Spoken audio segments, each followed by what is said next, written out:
and that by the 9th, when SHA says that you haven't paid and therefore you cannot get service, I thought we created a bridge. I thought we, mercy, you know, because it is not right that we don't provide service because an employer has not remitted the money, which they are going to remit anyway, you know? So I think that we had that conversation. I don't know whether Mwai or somebody or yes. I'm being told to do it, Your Excellency, so because it's hot. Your Excellency, yes, we did have that conversation, and we agreed to move from the 9th to the 25th.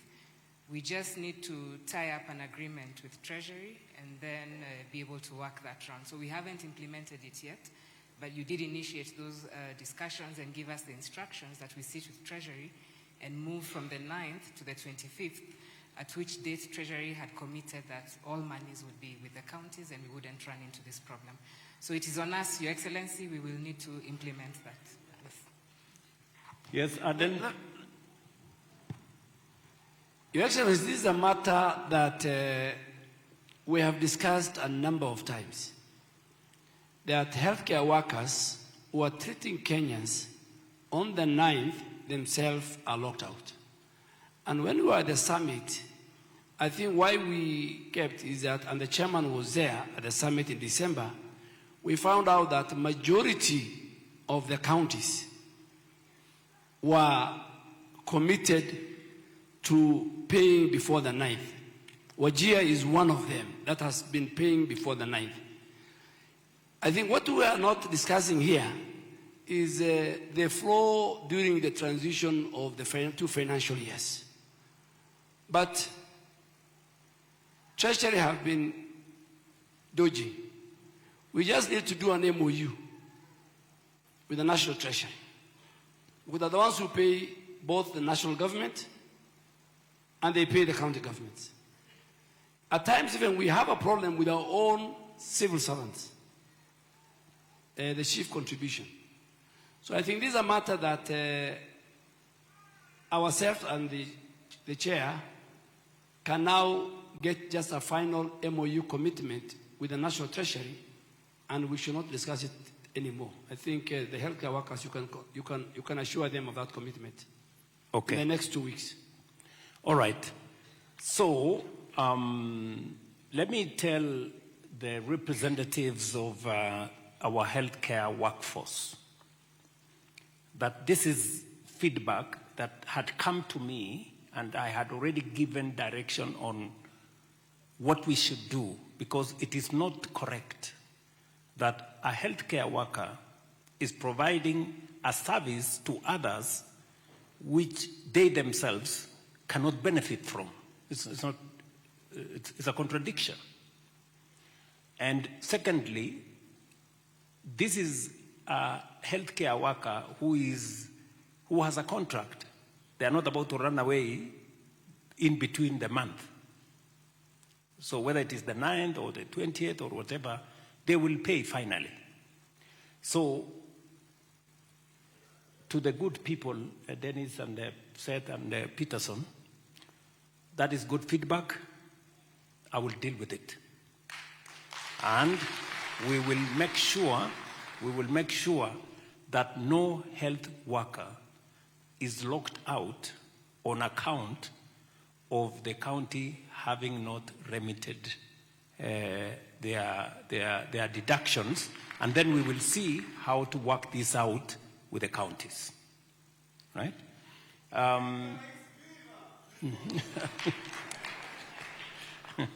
Dennis, this is not a demonstration.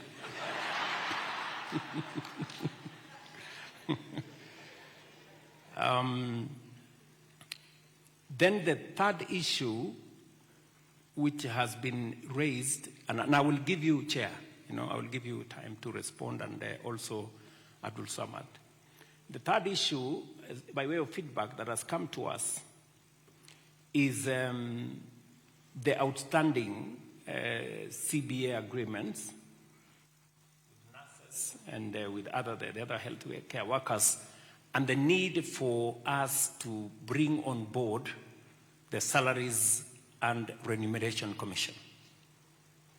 The Salaries and Remuneration Commission, as we all know, is an independent institution, but we will socialize them to the need for us to have an agreement with the Council of Governors and with the health workers.